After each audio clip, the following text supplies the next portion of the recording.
Hello बच्चों, कैसे हैं आप लोग? सब लोग बढ़िया, सब लोग मस्त। Welcome to my channel trip to top. इस सेशन में मैं आपको चैप्टर 6 ट्राइंगल्स का ब्रीफ इंट्रो दूंगा।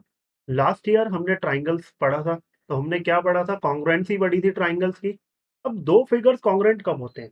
दो फिगर्स कॉन्ग्रुएंट हमारे तब होते हैं जब उनका शेप और साइज सेम होता है। Two figures are said to be congruent if they have the same shape and the same size. जैसे कि all circles with the same radii are congruent.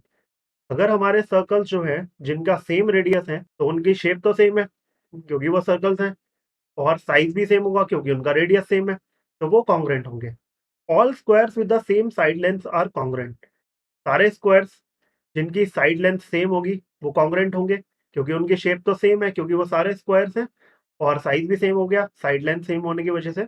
All equilateral triangles with the same side length are congruent. जो भी equilateral triangles होंगे जिनकी side length same है वो congruent होंगे क्योंकि इक्विलेटरल ट्राइंगल होने की वजह से उनकी शेप सेम होगी, और साइड लेंथ सेम होने की वजह से उनका साइज भी सेम होगा, तो वो कॉन्ग्रुएंट होंगे। अब सिमिलर कब होते हैं दो फिगर्स?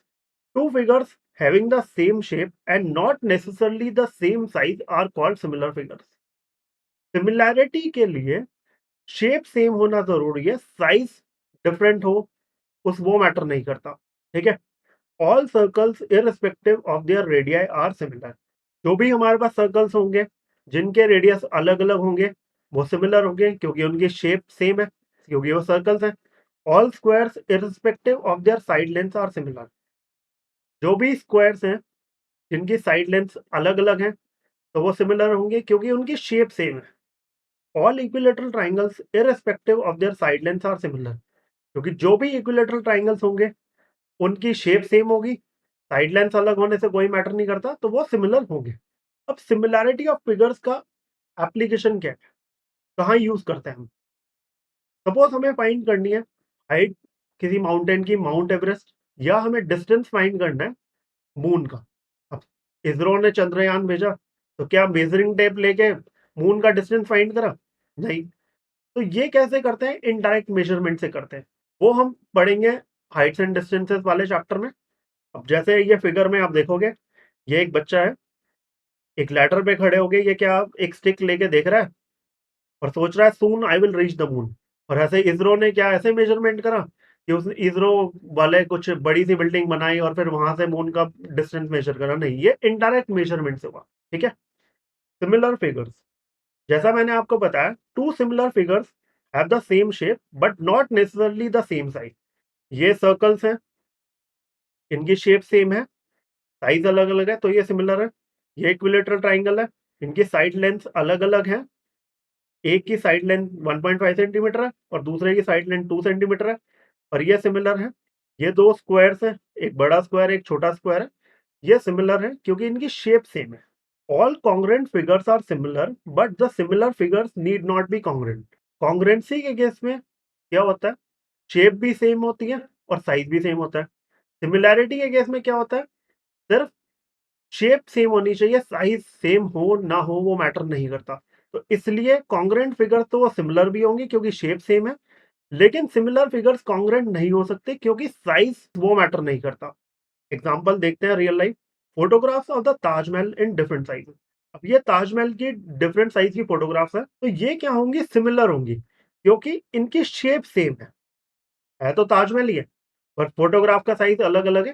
तो सिमिलैरिटी के लिए शेप सेम होनी चाहिए, साइज अलग अलग हो सकता है। अब ये विराट कोहली की फोटो है, एक बचपन की फोटो है, और एक अभी की फोटो है कुछ टाइम पहले की। तो इसमें अगर आप देखोगे, क्या ये सिमिलर होंगे? नहीं होंगे सिमिलर, क्योंकि इनकी शेप अलग अलग है। चाहे फोटोग्राफ की साइज अगर आप देखोगे, ये वाला साइड जो है, लेफ्ट वाला साइड, इसका साइज और राइट वाले साइड का जो साइज है वो सेम हो, लेकिन ये शेप अलग अलग है, इसलिए ये सिमिलर नहीं है। ऐसे ही ये वाली फोटोग्राफ देखो आप, ये दो डिफरेंट साइज में फोटोग्राफ है और सेम फोटोग्राफ है, तो ये सिमिलर होंगे क्योंकि इसमें शेप सेम है, साइज अलग अलग है, वो मैटर नहीं करता सिमिलैरिटी के केस में। समझ में आया आपको ये? Similarity of polygons. अब हमारे पास अगर दो पॉलीगन्स हैं, वो सिमिलर कब होंगे? क्या कंडीशन होनी चाहिए? Two polygons of the same number of sides are similar if their corresponding angles are equal. And second condition क्या है? Their corresponding sides are in the same ratio. दो पॉलीगन सिमिलर तब होंगे जब उनके करस्पॉन्डिंग एंगल्स इक्वल होंगे और corresponding sides का रेशियो क्या होगा, सेम होगा। इस एग्जांपल में देखते हैं। यहाँ पे देखो आप, एंगल ए किसके इक्वल है, एंगल पी के 105, दोनों एंगल एंगल बी 100 है और एंगल क्यू भी 100 है। एंगल सी 70 और एंगल आर भी 70 है। एंगल डी 85 है और एंगल एस भी 85 है। तो ये दोनों भी इक्वल है, तो करस्पॉन्डिंग एंगल तो इक्वल आ गया। सेकेंड कंडीशन क्या होनी चाहिए पॉलीगन्स की सिमिलैरिटी के लिए, उनके साइड्स का रेशियो सेम होना चाहिए। A B upon P Q देखते हैं, 1.5 अपॉन 3, 1.5 और 2 से मल्टीप्लाई कराएंगे तो कितना आएगा, 3। तो ये 1.5 2 टाइम्स हो गया 3, ये कितना आ गया 1/2। B C upon Q R देखते हैं, बी सी कितना है 2.5 सेंटीमीटर, क्यू आर कितना है 5। 2.5 को 2 से मल्टीप्लाई कराते हैं तो कितना आता है 5। तो ये भी कितना आ गया 1/2 C T upon R S. C D कितना है 2.4 और आर एस कितना है 4.8। 24 टू द 48 होता है, तो ये भी कितना आ गया 1/2। और ए डी अपॉन पी एस, ये किसके इक्वल है 2.1 अपॉन 4.2, 21 टू द 42। तो ये भी कितना आ गया 1/2। साइड्स का रेशियो भी सेम आ गया, A B upon P Q is equal to B C upon Q R is equal to C D upon R S equal to A D upon P S. Sides का ratio सबका 1/2 आ गया। तो ये दोनों polygons क्या है, similar, क्योंकि angles corresponding equal है और साइड्स का रेशियो सेम है। Therefore A B C D is similar to P Q R S. ठीक है, ये सिमिलैरिटी का साइन होता है। समझ में आया आपको? अब कुछ एग्जांपल्स देखते हैं सिमिलैरिटी ऑफ पॉलीगन्स पर। अब ये हमें दो क्वाड्रिलेटरल्स गिवन है। एक ये क्वाड्रिलेटरल है, इसमें सारी साइड्स क्या है 1 सेंटीमीटर और एंगल्स कितने हैं 90 डिग्री। जब साइड्स इक्वल होते हैं और एंगल 90 डिग्री होता है तो क्या होता है, स्क्वायर। ये है स्क्वायर एबीसीडी।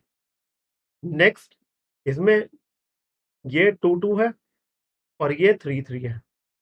ठीक है, तो ऐसा किस में होता है, रेक्टेंगल में लेंथ होता है और ब्रेड्थ होता है, सारे एंगल्स 90 डिग्री होते हैं। तो इनमें आप देखोगे सारे एंगल्स 90 है, तो मतलब करस्पॉन्डिंग एंगल्स इक्वल है। नेक्स्ट हम साइड्स का रेशियो देखते हैं, A B upon P Q, वो किसके इक्वल आएगा 1/2 के। B C upon Q R, वो किसके इक्वल आ जाएगा 1/3। अब साइड्स का रेशियो हम निकाल रहे हैं, ये तो 1/2 है, ये 1/3 है, तो साइड्स का रेशियो सेम नहीं है, तो इसलिए ये क्या सिमिलर पॉलीगन्स नहीं है, या ये क्वाड्रिलेटरल सिमिलर नहीं है। समझ में आया आपको? एक और एग्जांपल देखते हैं। एबीसीडी में सारी साइड 2.1 2.1 2.1, पीक्यूआरएस में सारी साइड 4.2 4.2 4.2, और ये बोला गया है एक इसमें क्या है, ये स्क्वायर है, एबीसीडी स्क्वायर है, और ये है रोम्बस। तो साइड्स का रेशियो अगर हम फाइंड करेंगे, A B upon P Q, वो किसके इक्वल रहेगा 2.1 upon 4.2, 21 to the 42, 1/2। B C upon Q R 2.1 upon 4.2, ये भी 1/2 के इक्वल आएगा। C D upon R S, ये भी किसके इक्वल आएगा 1/2, 2.1 अपॉन 4.2। और D A upon S P, ये भी किसके इक्वल आएगा 1/2। साइड्स का रेशियो तो सेम आ गया। अब क्या करस्पॉन्डिंग एंगल्स इक्वल हैं या नहीं है? स्क्वायर में तो सारे एंगल्स 90 डिग्री होते हैं, पर रोम्बस में ऐसा जरूरी नहीं है कि वो 90 डिग्री है, तो ये सिमिलर नहीं है, क्योंकि करस्पॉन्डिंग एंगल्स इक्वल नहीं है। समझ में आया आपको? तो ये भी सिमिलर नहीं है। Thus, either of the two conditions of similarity of two polygons, first, all corresponding angles are equal, second, all corresponding sides are in the same ratio, is not sufficient for similarity of two polygons. मतलब ये कह रहे हैं कि इनमें से एक condition fulfil होने से पॉलीगन सिमिलर नहीं होते, दोनों कंडीशंस फुलफिल होनी चाहिए तभी पॉलीगन सिमिलर होंगे। अगर आप इसमें देखो, इसमें एंगल्स तो इक्वल थे, करस्पॉन्डिंग एंगल्स, लेकिन साइड का रेशो सेम नहीं था। इस वाले में, सेकंड वाले में साइड्स का रेशो सेम था, लेकिन एंगल्स इक्वल नहीं है। तो दोनों कंडीशंस होनी चाहिए पॉलीगन्स के सिमिलर होने के लिए। समझ में आया आपको? अब नेक्स्ट हम देखेंगे basic proportionality theorem, theorem 6.1। If a line is drawn parallel to one side of a triangle to intersect the other two sides in distinct points. The other two sides are divided in the same ratio. Basic proportionality theorem और Thales theorem बोलते हैं हम इसे। अगर हम line draw करेंगे triangle में जो कि दो साइड्स को अलग अलग पॉइंट्स पे इंटरसेक्ट करेगी, तो वो लाइन क्या होगी? अदर टू साइड्स को सेम रेशियो में डिवाइड करेगी। ये ऐसा बेसिक प्रोपोर्शनैलिटी थ्योरम में बोलते हैं। इसे बीपीटी भी बोलते हैं। ये लाइन है डी ही, ये क्या है? बीसी के पैरेलल है। तो ये लाइन क्या करेगी बीपीटी के अकॉर्डिंग? इन दो साइड्स को सेम रेशियो में डिवाइड करेगी, मतलब एडी अपॉन डीबी इसके इक्वल होगा एई अपॉन ईसी के। ये रिजल्ट है बेसिक प्रोपोर्शनैलिटी थ्योरम का। क्या गिवन होगा अगर हमें ट्राइंगल, यहां पर ट्राइंगल क्या है? एबीसी, इन विच इस ट्राइंगल में साइड कौन सी पैरेलल है? DE is parallel to BC. Basic proportionality theorem से क्या होगा फिर? By basic proportionality theorem sides को वो सेम रेशियो में डिवाइड करेगी, मतलब AD upon DB equals to AE upon EC. समझ में आया आपको? नेक्स्ट हमारी थ्योरम है थ्योरम 6.2। इसी बेसिक प्रोपोर्शनैलिटी थ्योरम का converse. If a line divides any two sides of a triangle in the same ratio then the line is parallel to third side.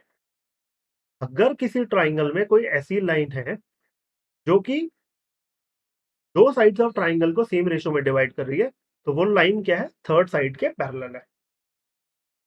इसमें क्या गिवन है हमें? गिवन ट्राइंगल एबीसी इन विच हमें क्या बोला गया? एक लाइन है जो दो साइड्स ऑफ ट्राइंगल को सेम रेशियो में डिवाइड कर रही है। मतलब ये लाइन जो है ए बी और ए सी को सेम रेशियो में डिवाइड कर रही है, मतलब A D upon D B equal to A E upon E C. तो बीपीटी के कन्वर्स से क्या होगा? वो लाइन जो है वो थर्ड साइड के पैरेलल होगी, मतलब डीई पैरेलल टू बीसी, उसका उल्टा बीपीटी थ्योरम का।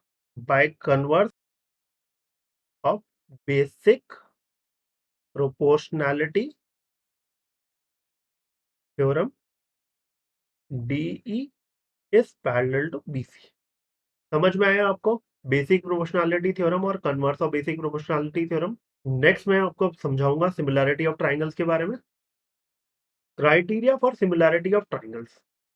दो ट्राइंगल सिमिलर कब होंगे? अभी हमने पॉलीगन का पढ़ा। ट्राइंगल भी एक तरीके का पॉलीगन ही होता है, three sided polygon. Two triangles are similar if their corresponding angles are equal and their corresponding sides are in the same ratio। मतलब जैसे पॉलीगन्स की सिमिलैरिटी में करस्पॉन्डिंग एंगल्स इक्वल होने चाहिए और करस्पॉन्डिंग साइड सेम रेशियो होनी चाहिए, वही ट्राइंगल्स में भी केस में है। मतलब क्या है? ट्राइंगल एबीसी ट्राइंगल डीईएफ के सिमिलर कब होगा? जब करस्पॉन्डिंग एंगल्स इक्वल होंगे और करस्पॉन्डिंग साइड सेम रेशियो में होगी। दोनों कंडीशंस के अकॉर्डिंग इसमें मेंशन करते हैं।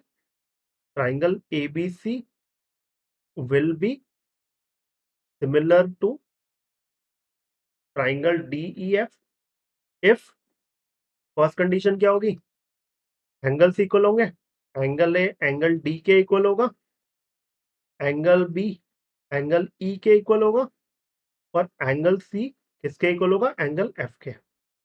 वैसे भी इसमें गिवन ही है, ये सिंगल सिंगल वाले दोनों इक्वल, डबल लाइन वाले दोनों इक्वल, और ये ट्रिपल लाइन वाले दोनों equal.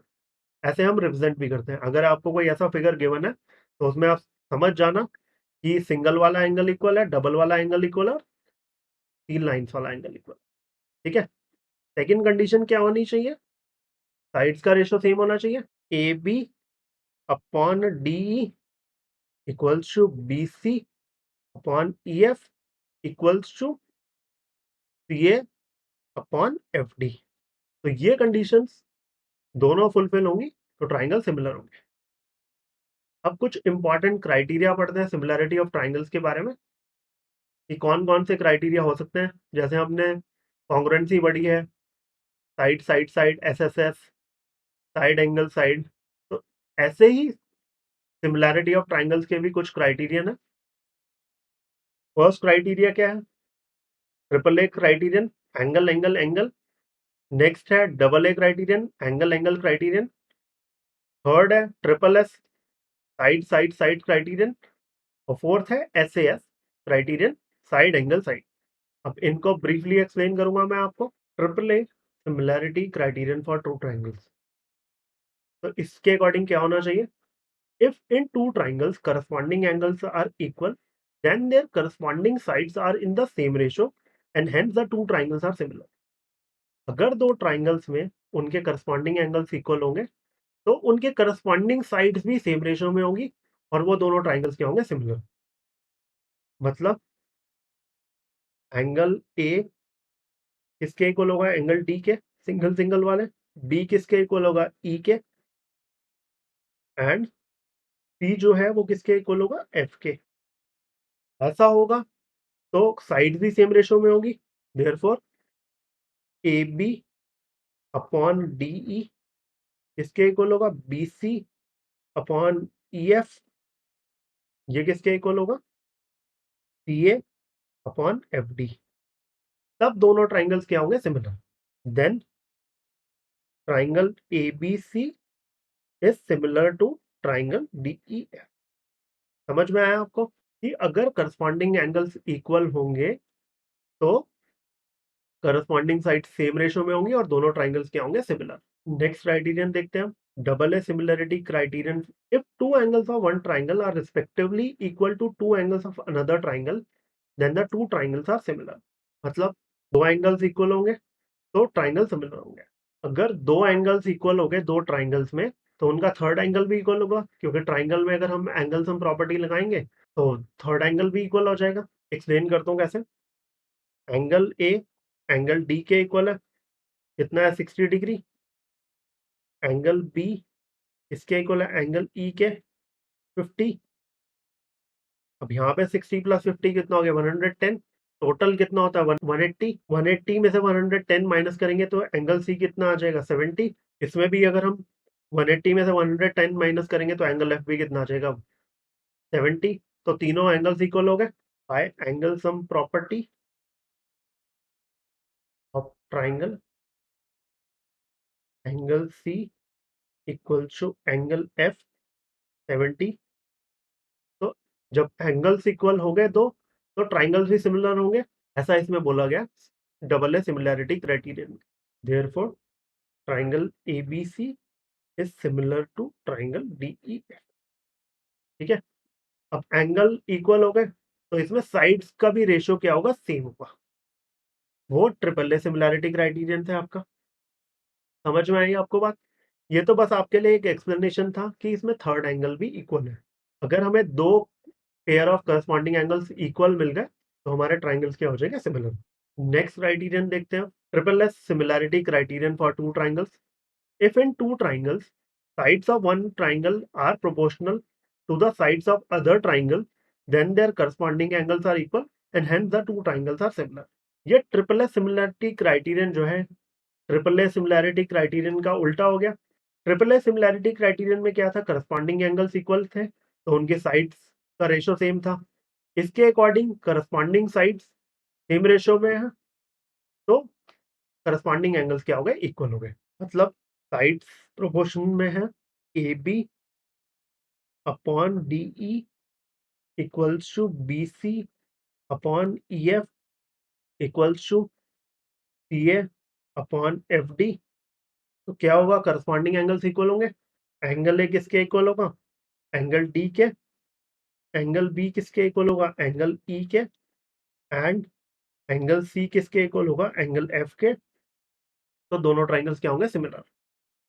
Therefore therefore triangle A B C is similar to triangle D E F. समझ में आया आपको? लास्ट सिमिलैरिटी क्राइटेरियन क्या है हमारा, एसएएस। इसके अकॉर्डिंग क्या होता है, if one angle of a triangle is equal to one angle of other triangle and the sides including these angles are proportional then the two triangles are similar. मतलब अगर कोई एक एंगल इक्वल होगा और जो उस एक एंगल को इंक्लूड करने वाली साइड्स जो होंगी वो प्रोपोर्शन में होगी, तो दो ट्राइंगल्स क्या होंगे, similar. Suppose angle A angle D के इक्वल है और इसको इंक्लूड करने वाली साइड क्या है, एंगल ए को ए बी और ए सी, और एंगल डी को इंक्लूड करने वाली साइड्स कौन सी हैं, डीई और डीएफ। अगर ये प्रोपोर्शन में है तो दो ट्राइंगल्स क्या होंगे, सिमिलर। एंगल ए इक्वल होगा एंगल डी के, and and A B upon D, ये किसके इक्वल होगा, A C upon D F के। तो ऐसे सिमिलैरिटी क्राइटेरियन से दोनों ट्राइंगल्स के होंगे similar. Therefore triangle ABC is similar to triangle DEF by SAS similarity criterion. समझ में आया आपको चारों सिमिलैरिटी क्राइटेरियन। अब लास्ट एक नोट देखते हैं। हमने क्या देखा था, पॉलीगन्स के केस में सिमिलैरिटी में दोनों कंडीशंस होनी चाहिए। क्या, करस्पॉन्डिंग एंगल्स इक्वल भी होने चाहिए और करस्पॉन्डिंग साइड सेम रेशियो में भी होनी चाहिए। एक कंडीशन सफिशिएंट नहीं होती थी पॉलीगन्स को सिमिलर प्रूव करने के लिए। लेकिन जब हमने ट्रिपल ए और ट्रिपल एस सिमिलैरिटी क्राइटेरियन देखा तो उसमें क्या पता चला हमें, ट्रिपल ए में अगर एंगल्स इक्वल हैं तो साइड प्रोपोर्शन में होगी, वो इम्प्लाई कर रहा है। और ट्रिपल एस सिमिलैरिटी क्राइटेरियन में क्या देखा, अगर साइड प्रोपोर्शन में है तो एंगल्स इक्वल होंगे। तो मतलब ट्राइंगल्स के केस में जरूरी नहीं है कि हम बोथ द कंडीशंस चेक करें, क्योंकि एक कंडीशन दूसरे को इम्प्लाई करती है। आई होप ये सारे कॉन्सेप्ट्स और थ्योरम्स आपको क्लियर हो गए हो। किसी को कहीं भी डाउट होगा वो कमेंट करके पूछ लेना। पढ़ाया हुआ अच्छा लगा, समझ में आया तो लाइक शेयर और सब्सक्राइब जरूर करना अपने क्लासमेट्स के साथ। नेक्स्ट सेशन में हम डिस्कस करेंगे एक्सरसाइज 6.1 बाय।